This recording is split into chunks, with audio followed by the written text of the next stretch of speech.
We are live, everyone, with a special recap of Friday Night Smackdown for June 30th, 2023.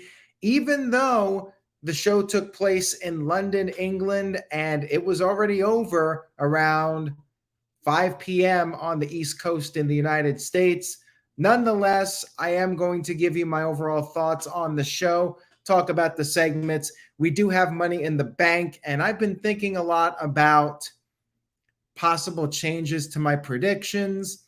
But first, before we get into Money in the Bank and SmackDown, unfortunately, Darren Drozdov, aka Droz, passed away, I believe 54 or 55 years of age. Way too young. Unfortunately, he suffered a very serious injury in 1999 during a match with D'Lo Brown. He was left paralyzed.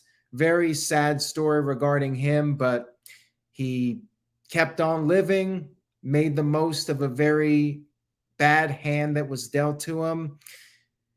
My condolences go out to his friends and family. He was part of the Legion of Doom at one point.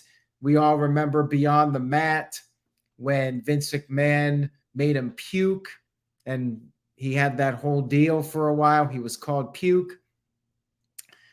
He'll be missed. Sorry to hear about that. Rest in peace, Droz. Now, we'll get on to SmackDown here. London, England, and classy of WWE to throw up a graphic for him on such short notice. They did issue a statement on WWE.com. SmackDown opened up with the tag team titles on the line.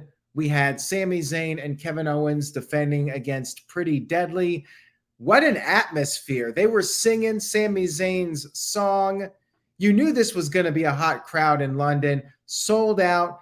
WWE had the minimal setup, which means no Titantron or anything. The wrestlers just came out there from the arena entranceway. I know some people have mixed feelings about the minimalist entrance, but I like it when it's done once in a while and you have the whole arena to utilize. I do like the change of pace, just something different. Pretty Deadly, they got a pretty good reaction as well.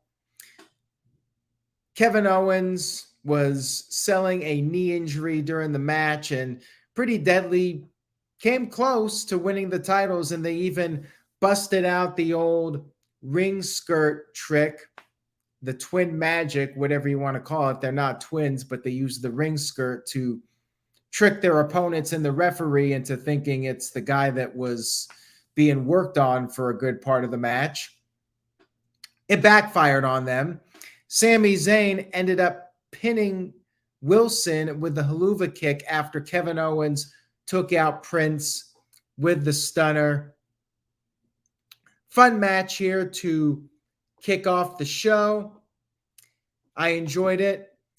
Second match of the evening was Austin Theory going up against Ridge Holland.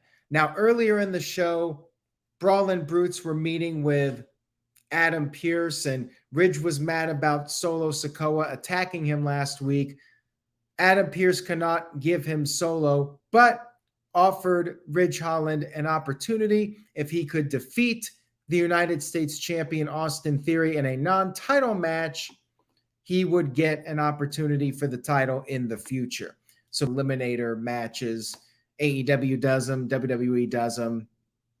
You beat the champion, you get a future title opportunity. Holland was enjoying the moment in England.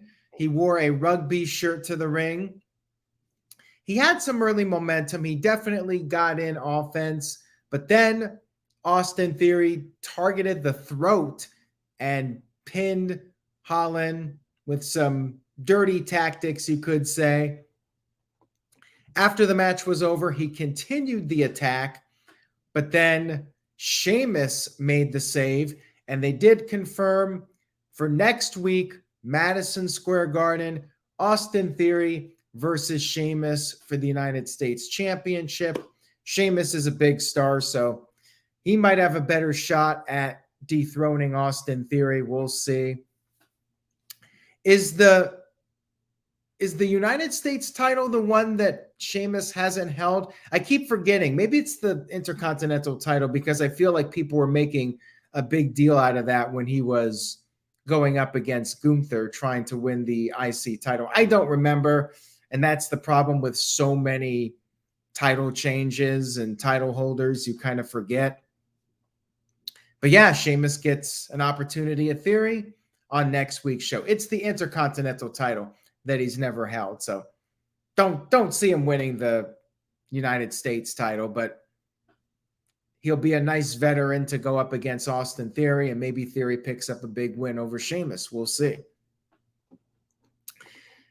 We had a Karrion Kross backstage promo, basically challenging AJ Styles to a match.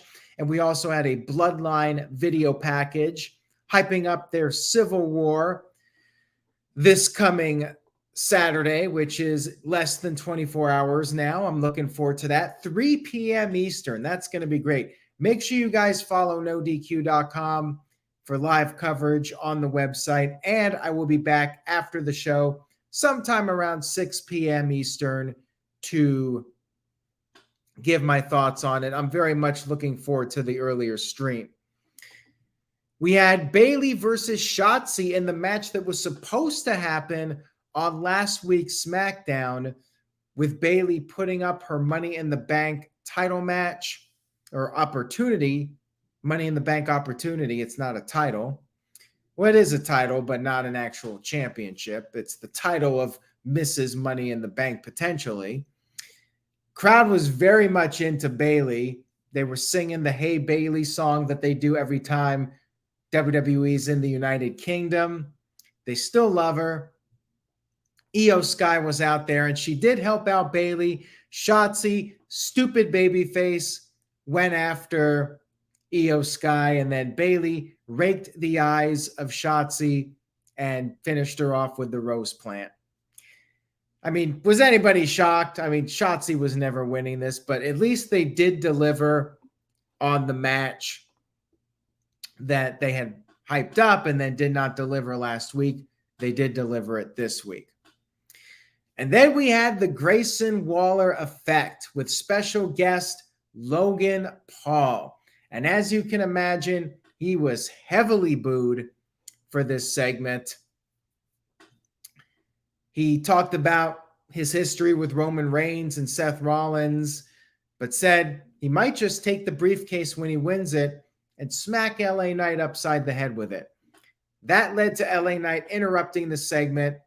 LA Knight got a huge reaction. Crowd was just absolutely going nuts for him, like he was Stone Cold Steve Austin. He talked about how, unlike Logan Paul, he has not been handed a damn thing on his journey in WWE. And Logan responded by saying, LA Knight's a megastar. Logan Paul brought up how LA Knight spent 20 years having a lackluster career only to finally arrive on SmackDown as a manager. Damn, they went there. LA Knight said you can hear the people. The odds say he's going to win. They brought up the betting odds here. And he said it's going to be LA Knight's time. Santos Escobar and Butch came down to the ring. Butch was tired of Logan Paul's BS and attacked him. That led to our triple threat match, LA Knight versus Santos Escobar versus Butch, which was another match that was supposed to be on last week's SmackDown. They did deliver on that. And it was a pretty basic match here. You had Logan Paul out there. Santos Escobar ended up going over the top with a dive, or maybe through the ropes. He took out Logan with some kind of dive, and then Butch got Escobar back in the ring, and Butch scored the victory in this triple threat, pinning Santos Escobar. And after the match, Butch clotheslined Logan Paul out of the ring, climbed up the ladder and held up the Money in the Bank briefcase. I mean, we all knew Butch was not winning, and I think that is even more of a thing now. But hey, Butch got his moment. Pete Dunne got his moment in England, so I'm happy for the guy. He ain't win that damn thing, though. Caleb Jacobs sent in a $6.38 super chat. Thank you, Caleb. Much appreciation. Says, Rey Mysterio is the ultimate underdog. His son made his life a living hell, and Rey won the match at WrestleMania. Still shocked the LWO is in WWE. Hey, they know how to make a dollar. LWO was successful in WCW, and they're like, well, we could bring it back, and you know what? It's worked out. It's helped get over Santos Escobar. It's given Zelina Vega a new lease on life.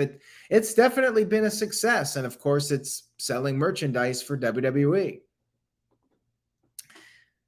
We had AJ Styles cutting a backstage promo, accepting Karrion Kross's match, and also making it clear that if Scarlett attempts anything funny, you got Mia Yim there to even the odds.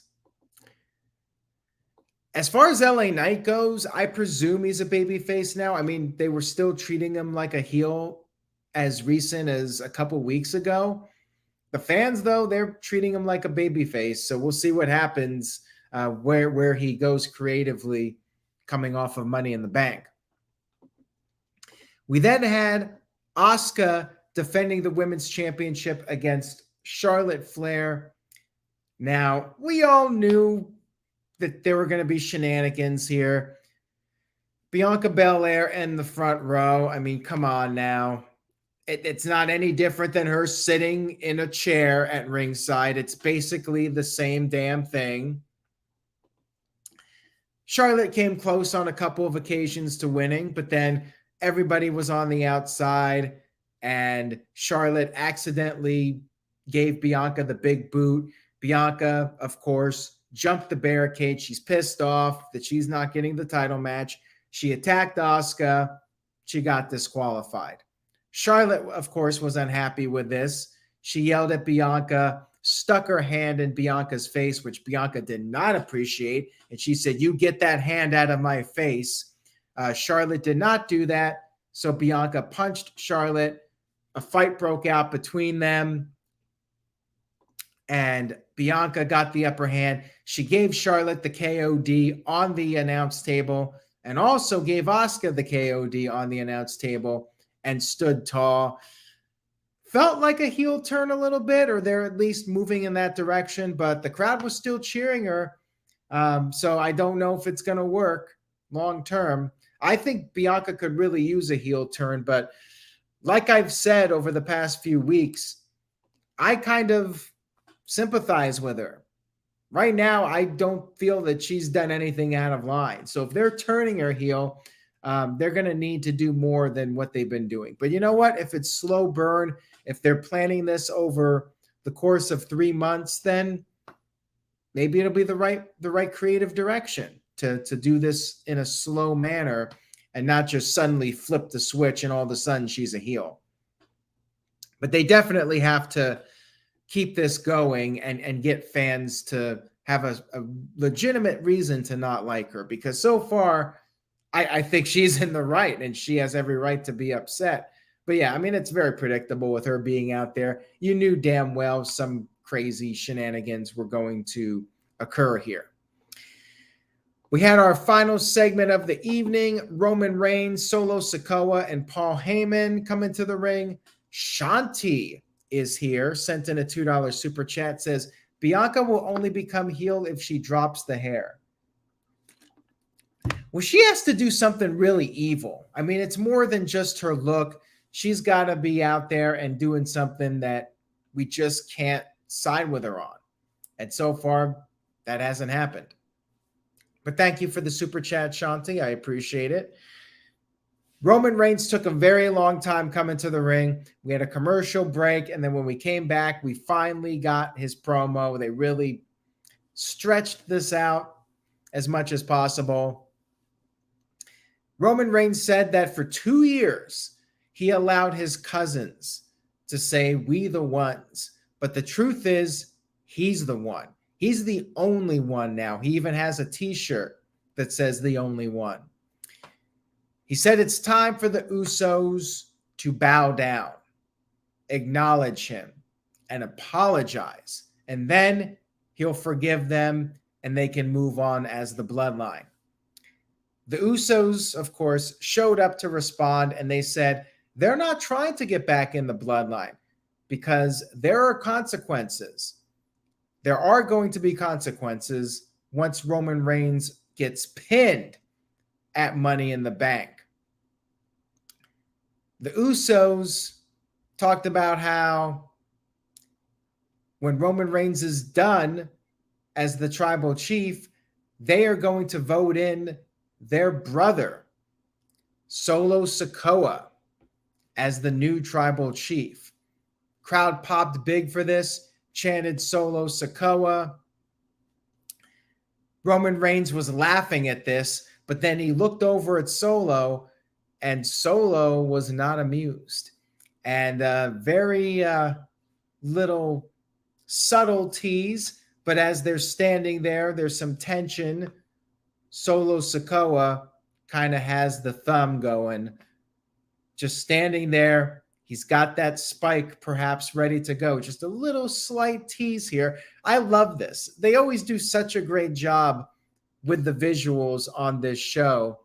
And even just that little slight tease, you might miss it, but if you noticed, Solo had his thumb there for the Samoan spike, just very slightly as he's looking over at Roman Reigns. Great stuff here. So simple, yet so effective. And Roman Reigns was very upset at this point. Solo was just standing there. Jey Uso jumped up on the apron, and Roman Reigns yelled at Jey, said that Jey is nothing without him. And that's when Jimmy took down Reigns with a super kick. We had the brawl erupt. Solo got in the mix. Security ran down there. Everybody's fighting. Security's trying to break things up. They're on the outside of the ring.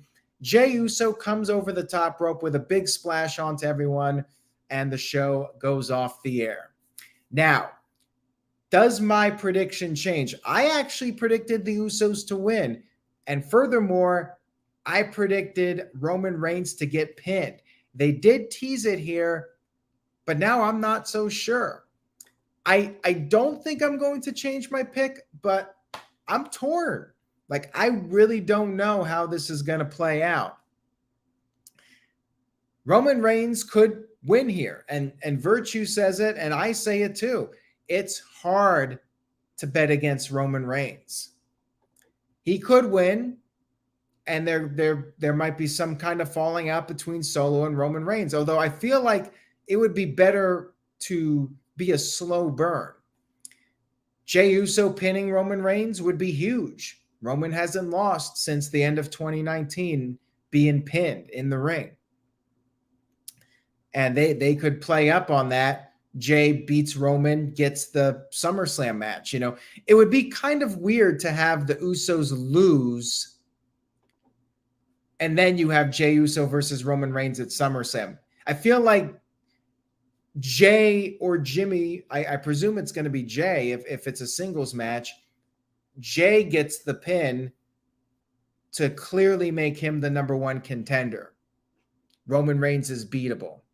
But they could do something. We talked about this. If you guys missed it, check out the No DQ predictions video for Money in the Bank. But we talked about maybe there's some kind of scenario where it's a four-way at SummerSlam. All four Bloodline members going for the title. The Usos, they're conflicted. Roman and Solo, they're conflicted. Are they going to align with each other? Are they going to be every man for themselves? Like they could do that match at SummerSlam. I'm very intrigued about it. They got me guessing. I'm going to stick with my prediction, though, and say that there's this huge upset. Jey Uso pins Roman Reigns, or even Jimmy. Psycho Jet Black sent in a $2 super chat, says, is Solo Sikoa the next Paul Heyman guy? If anything, I think Solo Sikoa is the next Batista. Like, he's going to break away from Roman Reigns. I don't know if it's going to be in the near future or if they're going to stretch it out for a while. But Solo Sikoa and Roman Reigns, I feel like there's going to be a falling out there, and maybe Solo's the guy. I've been talking about this over the past several weeks, and they definitely teased it. Like, maybe Solo is eventually going to break away from Roman Reigns. But I feel like it's going to be too soon at Money in the Bank. I feel like this is something that they could stretch out for later in the year, or dare I say WrestleMania. I know some people think it's too soon for Solo, but I think the story is going to dictate where this all goes.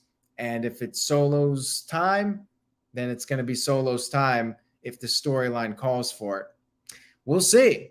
I'm very intrigued for Money in the Bank. SmackDown was very good. I mean, I would not say it was a perfect show. We did have some filler on it, but super hot crowd in London. And I think they did a solid job with the go-home segments building up the show. I'm going with an A- for SmackDown. I think it was the best show of the week. I think the final segment was fantastic. And now there's the talk that Cody Rhodes and Dominic is going to main event, which I'm really surprised. I'll believe it when I see it. I feel like Roman's match has to go on last. But, I mean, is Brock Lesnar showing up really worthy of being the final segment of Money in the Bank? And is he going to cost Cody Rhodes the match? Like, I'm almost wondering if I should change my pick to Dominic. That seems nuts, right? Dominic beating Cody Rhodes. But, I mean, word on the street is Brock Lesnar is going to be there. I'll think about it. I mean, Noah said we have till Saturday morning to finalize our picks. So make sure you guys send in your predictions to Noah Foster and Foster 1916 on Twitter. That was SmackDown, everybody. I mean, I definitely recommend checking it out. The vibe alone made it a fun show in London. LA Knight, great reaction. Sami Zayn, Kevin Owens, great reaction. The women's match, I mean, it was what it was. But, you know, they're doing something here with Bianca. It definitely has a direction. Thank you all so much for tuning in. I hope you enjoyed the video. If you did, please give the video a like. Not only do I have Money in the Bank coverage coming up, but very soon, sometime before the end of the weekend, I do plan on having my Fight Forever review video going up on the channel. Stay tuned for that, and stay tuned to NoDQ.com, of course, for the very latest. And remember, say yes to No DQ, and I will see you all next time.